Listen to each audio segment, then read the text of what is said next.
Amazon just pulled off one of the most jarring corporate exits Canada's seen in years. In the span of just 2 months, the tech giant shut down every single one of its warehouses in Quebec. All 7, gone. Nearly 1,700 jobs wiped out like they never existed. And no, this isn't just some routine business adjustment. This is a direct hit to Canada's logistics system, its labor rights landscape, and the already precarious balance between automation and employment. If you enjoyed this breakdown, don't forget to like, subscribe, and drop a comment. Your feedback helps shape what we cover next, and you being here keeps the conversation going. Thanks for watching. See you in the next one. This is Amazon making a move, and the timing says everything.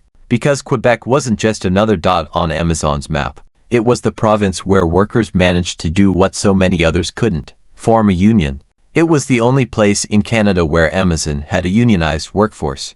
And right after that happened, boom, 7 warehouses closed. Coincidence? Labor advocates aren't buying it. And honestly, neither should you.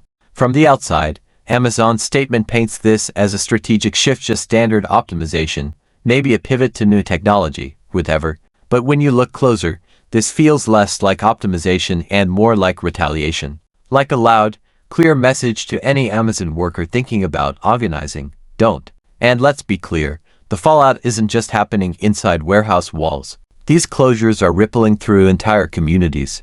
We're talking about families suddenly losing their incomes right before the holidays. Local businesses that relied on Amazon workers as customers are now bracing for losses. And neighborhoods that once had a steady stream of economic activity, they're feeling the slowdown. Rental markets, small retailers, service providers, everyone is getting hit. There's a social cost here that goes way beyond spreadsheets and earnings reports. And then there's the bigger picture: logistics. Quebec wasn't just a regional player, it was a crucial piece of Amazon's Eastern Canada distribution network. By shutting down operations there, Amazon is shifting its entire logistics flow to Ontario and even further west. That means longer transport routes, higher fuel costs, and a whole lot more pressure on third-party carriers. Yep, Amazon's leaning even harder into outsourcing. Instead of operating its own warehouses and keeping things in-house, the company is now increasingly relying on third-party logistics partners. On paper, that might save them some costs. In practice, it fragments their supply chain and weakens direct accountability. It also makes unionizing a whole lot harder, because now you're dealing with subcontractors and temp agencies instead of a single employer. That's not a glitch. That's the point. The move to third-party logistics is part of Amazon's larger plan: automate, outsource, and avoid labor battles wherever possible.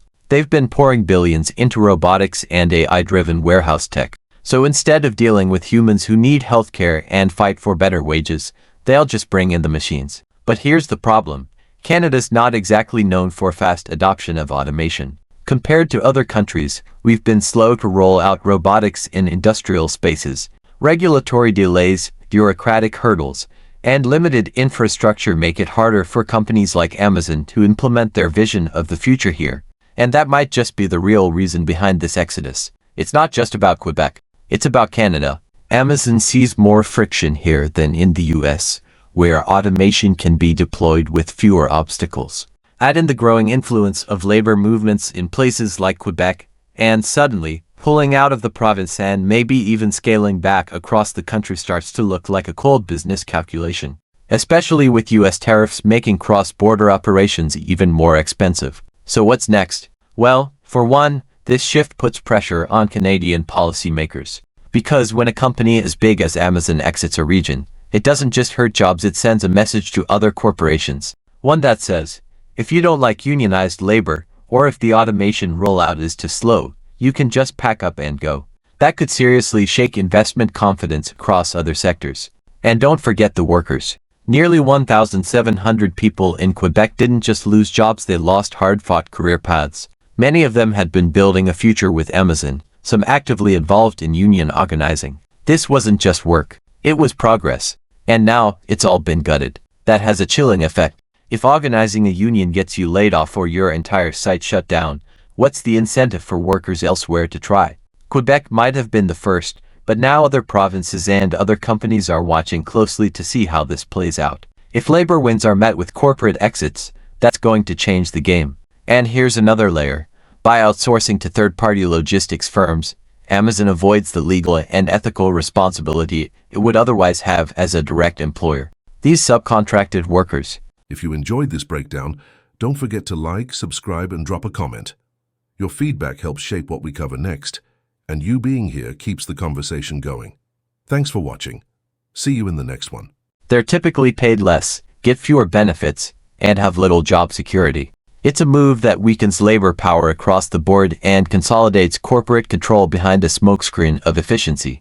It's textbook union avoidance, dressed up as business strategy. Meanwhile, entire communities are now dealing with the fallout. This isn't just about a few thousand jobs. It's about the ecosystem that forms around a massive employer.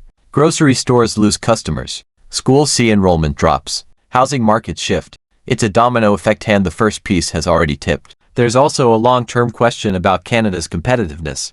If companies feel like it's easier to operate in countries with looser labor laws and faster tech rollouts, what happens to our economy? Do we risk becoming less attractive for global investment? Or worse, do we start deregulating just to keep up? Because that's the danger here.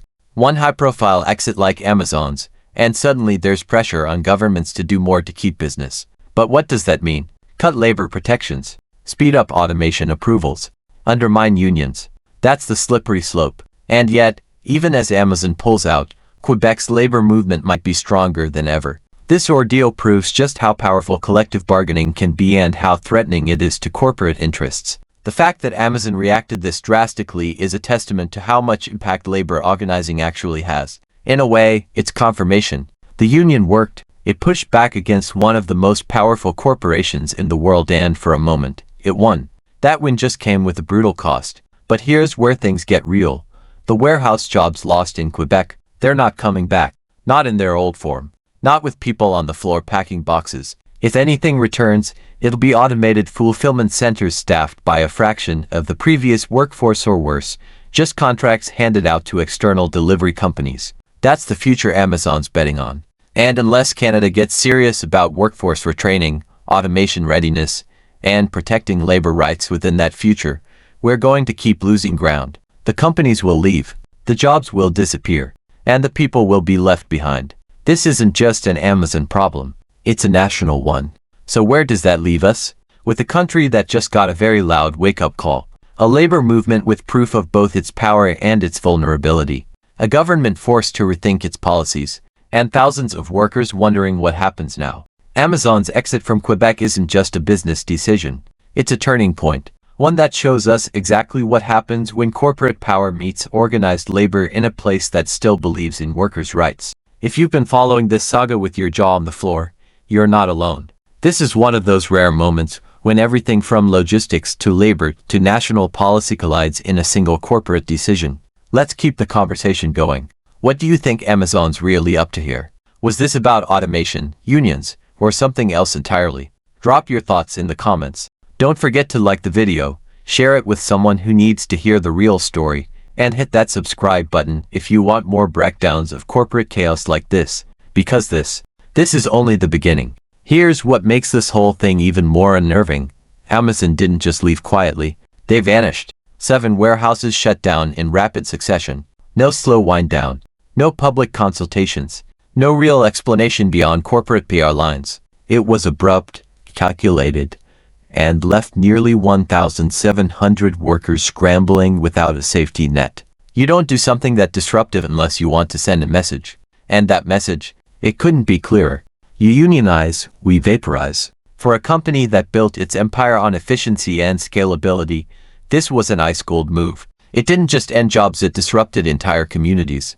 People who had spent years building a future with Amazon climbing ranks, training new hires, advocating for safer conditions were shown the door with little more than a press release and a pat on the back. And let's be honest, this wasn't just about trimming the fat. If Amazon was truly making decisions based on market demand, they wouldn't be slashing every Quebec facility. Quebec is a massive market. Eastern Canada depends on those distribution hubs for timely shipping and inventory flow. The infrastructure was already there. The demand was steady. This wasn't a business necessity, it was a strategic maneuver. Let's talk about the timing. The closures came right on the heels of a unionization victory. Amazon workers in Quebec made headlines when they managed to organize a rare feat given the company's aggressive anti-union playbook. The minute the ink dried on that win, the walls started coming down. One warehouse shuttered, then another, until the entire Quebec footprint was gone. To call this a coincidence stretches credibility to its breaking point. This move doesn't just weaken the union in Quebec, it creates a chilling effect nationwide. Other Amazon workers across Canada, maybe thinking about organizing, are now being forced to ask, is it worth it? If organizing leads to layoffs, what power do you really have? And this is exactly how companies like Amazon keep control. Not through negotiations, not through compromise, through fear.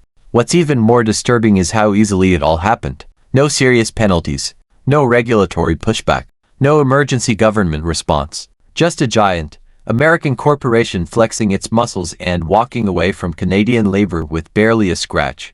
And as for those nearly 1,700 people left jobless, they're now part of a growing class of workers who've been displaced not by a recession, not by pandemic-era downsizing, but by automation and union-busting tactics disguised as business strategy. Because make no mistake, this is about automation too. Amazon has been clear about its long-term vision: fewer workers, more machines. Robotics, AI, autonomous delivery systems, this is the future they're racing toward. And Quebec, with its labor protections and slower rollout of automation infrastructure, just didn't fit into that plan. In regions where governments are slower to greenlight warehouse automation, whether due to regulations, worker protections, or bureaucratic delays, Amazon sees a bottleneck. And it doesn't wait around for red tape to be cut. It leaves. Quebec was in the way, so Quebec got cut. And the ripple effects go well beyond Amazon. This sets a precedent. It tells other corporations, if you don't like how a province or region handles labor, you don't have to negotiate, you can just relocate. Why play ball with unions when you can simply take your toys and go home? That's not just dangerous. It's destabilizing. It makes Canada look weak on labor protections and vulnerable to economic manipulation. If one company can cause this much disruption by bailing out of a single province, what happens when others follow? This exit could trigger a slow bleed of corporate presence across regions seen as too expensive, too unionized, or too regulated. And yes, there's a logistics crisis brewing too. With Quebec's warehouses offline, distribution pressure shifts to Ontario and other provinces. That means more trucks on highways, longer shipping times, higher emissions, and increased costs passed on to consumers. It also makes Canada more dependent on third-party logistics providers, many of whom lack the infrastructure, efficiency, or labor protections Amazon had in place. You end up with a messier, more fragmented supply chain, less predictability, more costs, and ironically, less control for Amazon in the name of control. And here's where it gets even more twisted. Amazon is totally okay with that. Because third-party logistics partners are harder to unionize, they're easier to pressure, and they provide just enough legal distance to dodge responsibility when things go sideways. It's a classic move: decentralize the labor, recentralize the profit. And let's not forget the optics. Amazon, once seen as an essential service during the pandemic delivering essentials, employing thousands, has now reminded everyone that its loyalty lies with no region, no workforce, and no long-term promises. It will invest, expand, and dominate until the moment the numbers stop working in its favor. Then it's gone. No warning, no sentiment, just silence and severance. This isn't a business story anymore. It's a cautionary tale. Because what happened in Quebec could happen in Ontario. It could happen in British Columbia.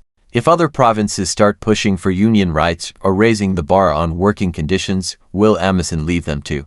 Will Canada be forced to compromise its labor standards just to keep major employers from packing up? And what about those left behind in the transition to automation? Are we just going to let workers get replaced by machines with no retraining programs, no safety net, no plan? If this is the new economic model where jobs vanish at the first sign of labor organizing and automation replaces people with algorithms, then we're looking at a future with less stability, less accountability, and a whole lot more corporate dominance. And this isn't just theory. It's happening. Right now. You can see it in how Canada lags behind in automation infrastructure. You can see it in how Amazon's shift to robotics is outpacing policy. You can see it in how governments are struggling to respond not just to the tech, but to the people it displaces. We are not ready. And that should scare everyone. Because the jobs lost in Quebec, they weren't low skill. They were the backbone of the e-commerce revolution. The workers in those warehouses were the ones who kept things running during a global crisis.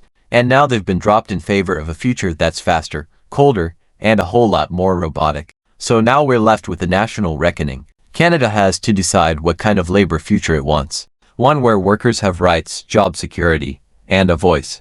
Or one where corporations dictate the terms, automate everything, and punish anyone who tries to organize. Because if it's the latter, then Quebec was just the first domino. This story isn't over. It's a warning shot. And unless something changes policy-wise, labor-wise, or industry-wide, it's going to keep happening. Quiet exits, job losses, shifts to automation, declining worker power.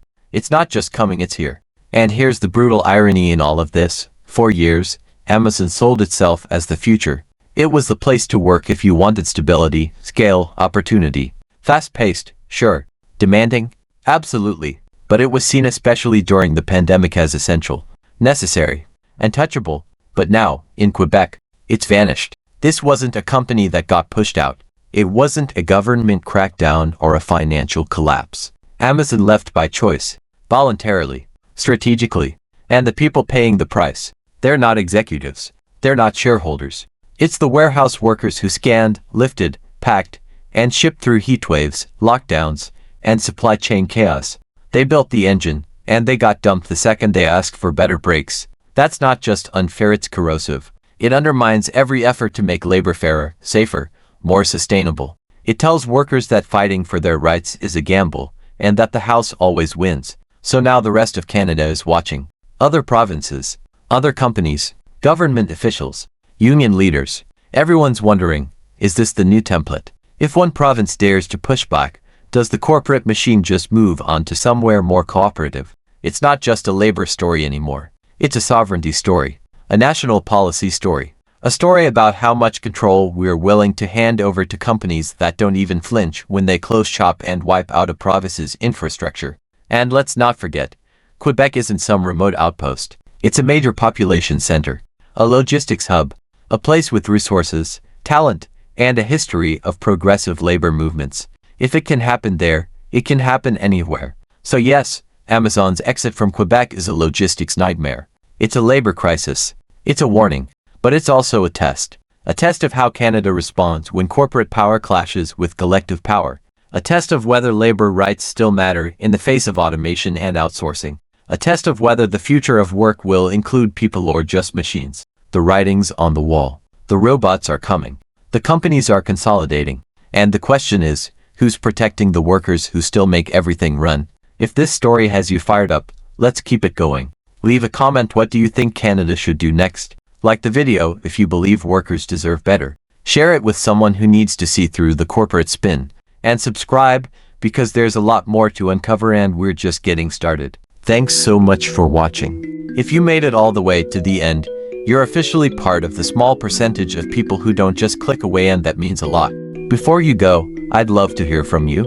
Drop a comment below and tell me your thoughts, your ideas, or even what you'd like to see next. I read every single one of them, and your feedback genuinely shapes the direction of this channel. If you enjoyed the video, tap that like button. It tells YouTube this content is worth sharing. And if you haven't already, hit subscribe and turn on notifications so you don't miss the next upload. We've got more exciting videos coming, and trust me, you'll want to be here for them. This channel is just getting started, and your support helps it grow faster than you realize. Thank you again for spending a part of your day here with me. Stay curious, stay motivated, and as always, take care of yourself. Until next time, I'll see you in the next video.